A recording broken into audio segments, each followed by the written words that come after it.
شروع اللہ کا نام لے کر جو بڑا مہربان نہایت رحم والا ہے۔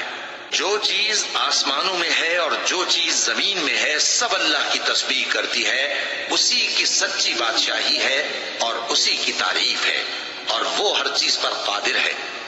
وہی تو ہے جس نے تم کو پیدا کیا، پھر کوئی تم میں کافر ہے اور کوئی مومن، اور جو کچھ تم کرتے ہو اللہ اس کو دیکھتا ہے۔ اسی نے آسمانوں اور زمین کو حکمت سے پیدا کیا، اور اسی نے تمہاری صورتیں بنائی اور صورتیں بھی اچھی بنائی، اور اسی کی طرف تمہیں لوٹ کر جانا ہے۔ جو کچھ آسمانوں اور زمین میں ہے وہ سب جانتا ہے، اور جو کچھ تم چھپا کر کرتے ہو اور جو کھلم کھلا کرتے ہو اس سے بھی آگاہ ہے، اور اللہ دلوں کے بھیدوں تک سے واقف ہے۔ کیا تم کو ان لوگوں کے حال کی خبر نہیں پہنچی جو پہلے کافر ہوئے تھے؟ تو انہوں نے اپنی کرتوت کی سزا کا مزہ چکھ لیا، اور ابھی دکھ دینے والا عذاب اور ہونا ہے۔ یہ اس لیے کہ ان کے پاس پیغمبر کھلی نشانیاں لے کر آتے تو وہ کہتے کہ کیا ایک آدمی ہمیں ہدایت کرے گا؟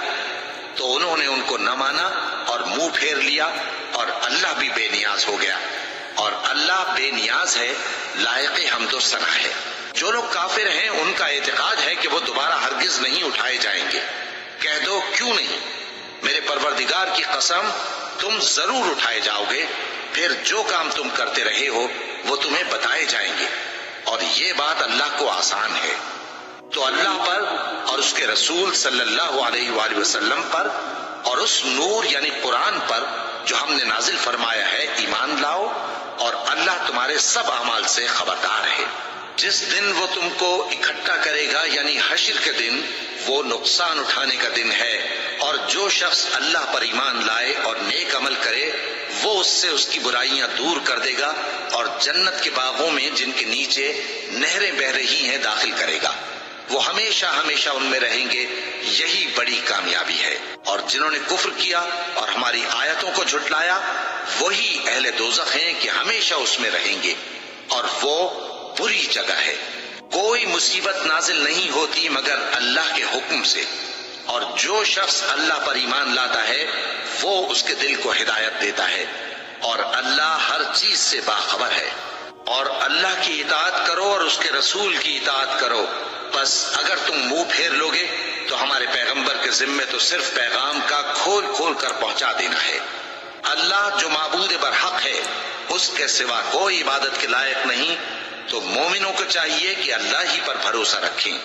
مومنوں، تمہاری بیویوں اور اولاد میں سے بعض تمہارے دشمن بھی ہیں، سو ان سے بچتے رہو، اور اگر معاف کر دو اور درگزر کرو اور بخش دو تو اللہ بھی بخشنے والا ہے، مہربان ہے۔ تمہارا مال اور تمہاری اولاد تو آزمائش ہے، اور اللہ کے ہاں بڑا اجر ہے، سو جہاں تک ہو سکے اللہ سے ڈرو اور اس کے احکام کو سنو اور اس کے فرمانبردار رہو، اور اس کی راہ میں خرچ کرو، یہ تمہارے حق میں بہتر ہے۔ اور جو شخص طبیعت کے بخل سے بچایا گیا تو ایسے ہی لوگ راہ پانے والے ہیں۔